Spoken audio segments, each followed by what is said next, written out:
It's that time of the year. It's time for our predictions for 2022. But before we get into that, I want to give a big thank you and shout out to David Proctor. He reached out to me, I guess about a month ago, and asked me, he said, "Hey, Mark, whenever you do your predictions for 2022, can you go back and see how accurate you were with your previous predictions for 2021? And it's like, why have I not thought about that? So before we get in our predictions for next year, let's talk about what I predicted last year and see how much of it I got right, see what we can laugh at. So last year I predicted $60 a barrel for WTI. Obviously, we hit that. I also predicted that peak oil is not happening. Peak oil demand is not happening, which I also looks like I nailed that one. My first true prediction, though, was loss of downstream dominance. I missed that one. I still think it's going to happen. I still think the U.S. is going to lose its downstream dominance. It's just going to take longer than I thought it was, and I really thought it was going to happen this year. Number two, consolidation of tech. Absolutely, I nailed that one right. There's a bunch of big tech mergers and acquisitions this year that actually service the oil and gas industry. I expect that trend to continue. Number three, Generation Z coming into the workforce. I absolutely nailed that one. It's really funny to me. The oldest millennials now in their 40s. So this Generation Z is coming in and changing the culture of not only the oil and gas industry, but all the industry verticals out there. And I think it's awesome. Number fourth, rebirth the Canadian oil and gas industry. Boy, I missed that one. I totally failed at that one. My logic was that as our politicians drove up the cost of doing business here and our need for that heavy complex crude goes up because of demand, that the Canadian oil and gas industry would step in and fill in. Unfortunately for our Canadian brothers and sisters, they have the same politics that are hurting their industry, actually in some ways even worse than it is here in the U.S. So I totally missed that rebirth of the Canadian oil and gas industry. My apologies. I really wish I was right about that. Then number five, remote worker. Obviously, I nailed that one. Remote workers are all over the place. I actually have a little equity stake in a company called RealWear. Keep your eye on them. They are greatly benefiting from this remote worker trend this year and will continue in the future. And then ESG, I absolutely nailed that one to the point that we even have an ESG podcast, which is being actually reformatted and is going to be launching again early next year. Number seven, I predicted last year, the importance of hydrogen. I got that one right. Number eight, loss of the middleman, the lack of distributors. That one's kind of gray. That trend is starting to happen where the major suppliers the major buyers and operators are going straight to the manufacturers. But the middleman, the distributor part is still strong. It looks like it probably will be for a few more years. So let's call that one a draw, the loss of the middleman. And then number nine, tracing hydrocarbons from reservoir to consumer. The ability is there, the technology is there, but I completely missed that one. Nobody really cares right now. I thought they would for ESG metrics, but yeah, I completely missed that one. And then the last one that I predicted this year is talent, particularly around how young people here in Europe don't want to go to school to work in the oil and gas industry, which means that our next generation of engineers and project managers and accountants are going to come from countries that don't have that bias. Russia, Africa, the Middle East, and it's happening. So I think if you look at what I did last year, I got about 75% of those correct, which is actually a little bit better than my average. I've been doing this for 6 years now, and I think my average is around 73%. Let's get into what I think is going to happen next year in 2022. Price-wise, I think we're going to be average around $78 a barrel for WTI. I know we're higher than that now, December of 2021, and I expect the price to stay higher for the first, say, quarter, maybe even 2 quarters of next year. But then I expect as supply comes online, that price will go down. I think the average next year for 2022 for WTI is going to be $78 a barrel. Our industry as a whole, we're here to stay. But unfortunately, the U.S. is losing its dominance both in the upstream side of the house, the midstream side of the house, the downstream side of the house because of our politics. We will continue to use and burn 20 million barrels a day here in the U.S. Unfortunately, I think a lot of those hydrocarbons have come from other countries that don't care as much about the environment as we do. It's neither here or there, but our industry is in a good place, especially outside the U.S. and in Europe. And it's the hydrocarbon industry, the oil and gas industry is going to stay around forever. But we're losing our ownership of the top levels here in the U.S., which is sad because of our politics. Let's actually get into my 10 predictions, though. Number one, We're headed toward a global energy shortage of epic proportions, something the modern world at least, has never seen. It's unfortunate. We're going to run out of both crude and gas. And when I say run out, that doesn't mean you're not going to be able to get crude oil or natural gas. What I mean is that the oversupply that buffers price swings isn't going to be there. It's actually already not there for natural gas. And so what's going to happen is the price of energy is going to go up for everybody. For people that are well off in the world, it's not going to be that big a deal to pay an extra $100 a month for your electricity bill or an extra $20 to fill up your car. Unfortunately, for people that are less well off, they're going to be impacted the most. And it's not just affecting the Western world, it's going to affect the entire world for next year, a global energy shortage. And I expect some places in the world to see their energy costs go up. The cost of their energy to go up to 40%. That's crazy, almost 50% increase for 2022. I really hope I'm wrong about that one, folks. The next thing, fertilizer shortage. Between 60 and 70% of all the fertilizer used in the world gets its ammonia from natural gas. So natural gas is a feedstock for fertilizer. Well, because we have this high price of natural gas because of lack of supply, in a couple of months, around March, you'll see fertilizer prices go up. Now, let me tell you what's scary about that. It's not the cost of the fertilizer that I'm worried about too much. It's the cost of food. So the cost of food will go up globally. I mean, when you're talking about 60 or 70% of the world is fed with fertilizer made from natural gas and those prices go up, that means 60 or 70% of the world's food price are going to go up. Once again, the people that are well off aren't going to suffer as much. You know, if I pay an extra $50, $80 a month at the grocery store, I may grumble, but it's not going to be the end of the world for me. But people that aren't as well off are going to suffer actually to feed their families. And once again, I really hope I'm wrong about this one as well. Then you can see all the petrochemical plants and refineries that have traditionally been built around the world combine. So you can see combo plants being built all over the place because they have a flexibility in feedstock. The driver never was there before, but with these high prices and with some of the other things that we're entering into next year, I think most of the new petrochemical refineries are going to be combination plants. It's actually really cool. It means that whatever is you can make money at next month, you can switch that plant to produce that. So if one month it makes more sense for you to make jet fuel, you can make jet fuel. If you know another quarter it makes more sense for you to make naphtha, then you make more naphtha. But I think that's one of the trends that a lot of people go miss is all the new plants are going to be combo plants because of that feedstock flexibility. Then supply chain. And I know, I mean, everybody's seen the pictures, all the container ships stuck in ports all around the world. It's much bigger than that. You know, things like tubulars. Nobody can get tubulars out in the Permian right now. That means even though the demand's coming back and people want to drill, if you can't get the raw parts to actually drill and complete and go in production for a well, you're not going to be able to go in production. That's going to do a couple of things. It's going to drive prices up for all the parts and pieces we need in our industry to function.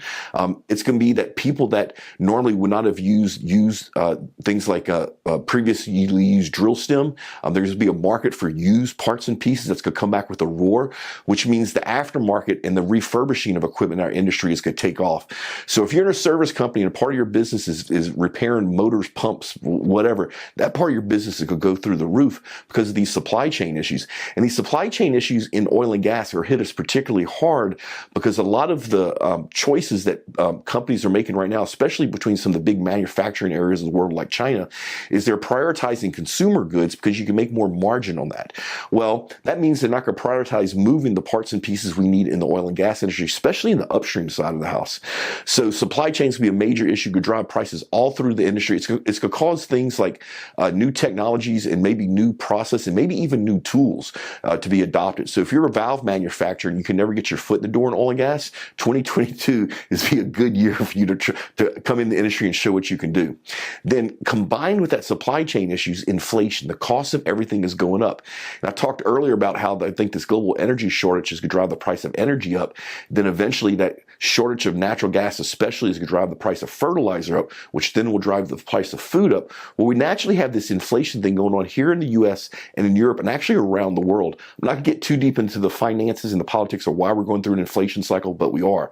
Once again, the problem with inflation is something that you paid $1 for last year in 2021, you could pay $1.25 for in 2022.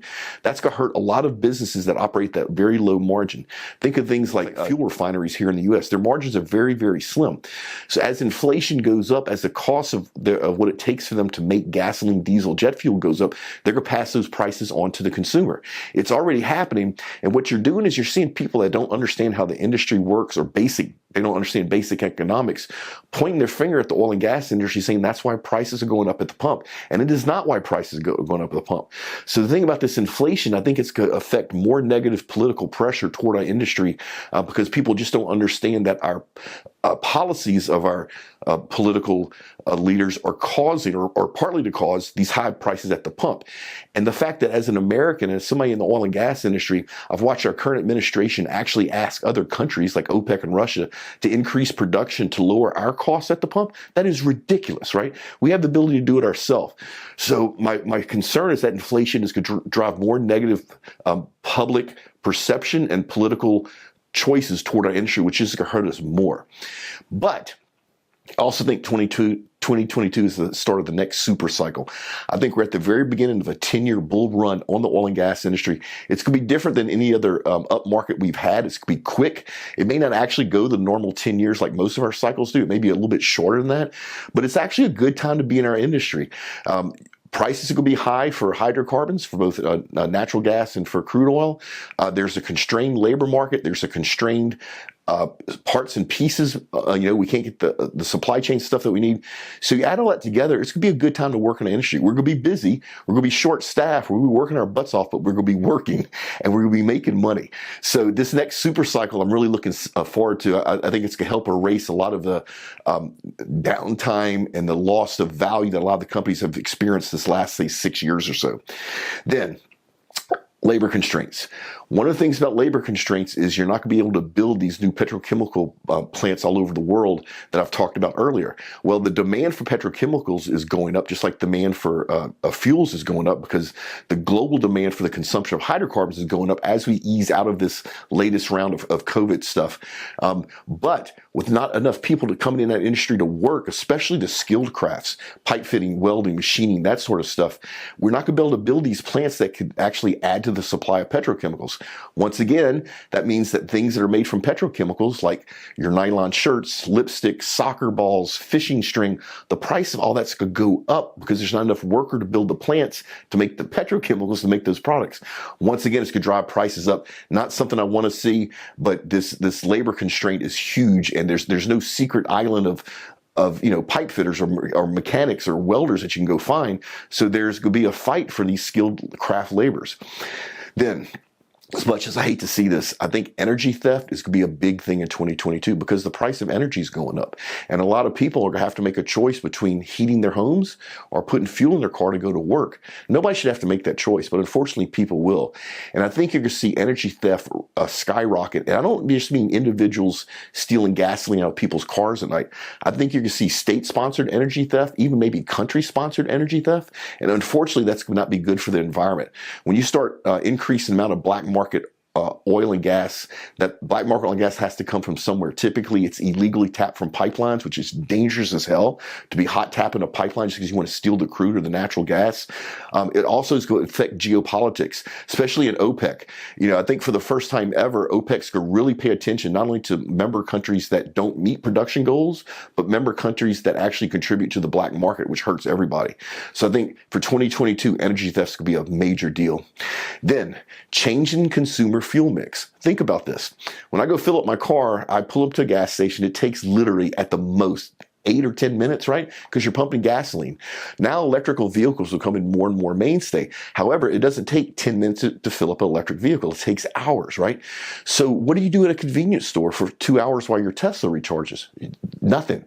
What do you do at a movie theater or a restaurant while your Tesla recharges? You get it, right? So what's going to happen is this changing consumer fuel mix between the internal combustion engines and electric vehicles is going to change the way we refill our vehicles. Home charging has become much bigger than it is now. You're going to see other types of recharging stations stand up that are not the typical convenience store. I fully expect you to see restaurants built around EV recharging, movie theaters, other types of entertainment, anything that can keep you occupied for an hour or so while your EV recharges. They will also still have the snacks and the drinks and the Slurpees and all that sort of stuff. But that change in consumer fuel mix is going to change the behavior of things like our C-stores, our convenience stores. I actually think it's kind of cool. The typical convenience store gas station has been the same way for 40 years now. I think it's kind of nice to upset that market a little bit. It's also going to be a good time if you're into alternative ways to fuel your vehicle. One of the things I think is really cool is the new F-150 Lightning that's coming out has the ability to recharge other EVs. Well, thinking like Uber. What if you made an Uber service to go recharge other people's EVs? Say they know they're running low and they're going to be shopping at the mall for an hour, or they're going to be at the dentist. You drive your F-150 over there that you intentionally bought for this purpose and you charge them up. Now you're making money at it. You know, it's just going to be a different world, different environment. I think it's really cool. Can't wait to see how it kind of settles out. And I think the very beginning of this consumer fuel mix change is happening next year, 2022. Then finally, number 10. As an industry, I think we have a chance to fight this negative public perception head on. With these rising energy costs that's going to happen over the next year, with the rising food costs that's going to happen next year, with people having to go without energy or having to make a choice between filling their car or heating their homes, I think a lot of people around the world are going to stop and take a breath and look at this trend of trying to get away from hydrocarbons. Go, wait. Do we really want to try to get away from hydrocarbons? Look at all the baggage that comes rather quickly with trying to get away from hydrocarbons to power our world. So I think as an industry, we have a chance in 2022 to raise our hand and say, look, we help power the world. We're the most vital industry to mankind. Let me show you how. But in order for that to work, we have to time it just right. I think 2022 will be the year for us to be able to get people's attention. But what we can't do is have industry and trade organizations run this. Honestly, the API, SPE, those organizations are not good at telling the story to our world's young people in a way that they understand it, the way they consume, right? This needs to be a grassroots movement. So one of the things that we're doing at OGGN, which is our sister company with ModalPoint, is that we're actually telling the real and true stories of our industry. And I think next year is going to be a chance for our industry to really shine. So if you want to help us, reach out. I would love to partner with companies out there and see if we can help fight this negative public perception. Do me a favor, if you like this, share it with your colleagues. Hope this helped. We will see you next time.